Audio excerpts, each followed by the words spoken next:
દ્વારકાના ભાણવડ પંથકમાં 7 ઇંચથી વધુ વરસાદ પડતા વર્તુળ 2 ડેમમાં પાણીની આવકમાં વધારો થયો છે।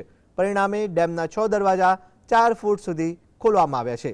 આના કારણે રાવલ સહિત આસપાસના 15 જેટલા નીચાણવાળા વિસ્તારોમાં પાણી ભરાવાનો ખતરો વધ્યો છે।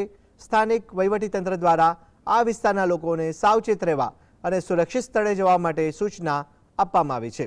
વરસાદના કારણે ખેતીને ફાયદો થયો હોવા છતાં નીચાણવાળા વિસ્તારોમાં નુકસાનની ભીતિ વ્યક્ત કરાઈ છે।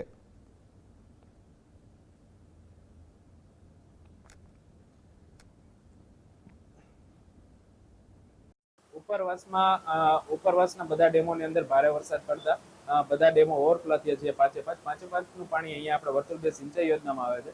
એ વર્તુળ 2 સિંચાઈ યોજનાની અંદર આવતા આપણે 6 ગેટ 4-4 ફૂટ ખોલવામાં આવ્યા છે। અને જ્યારે પોરબંદરની અંદરના 8 ગામડાઓ, કલ્યાણપુરના 5 અને ભાણવડનું 1 ગામડા, ટોટલ 14 ગામડાઓની અંદર નીચાણવાળા વિસ્તાર નદીના તટમાં જે આવે છે તેની અંદર અવર જવર ના કરો અને નદીના તટમાં ન જવા અપીલ કરવામાં આવે છે।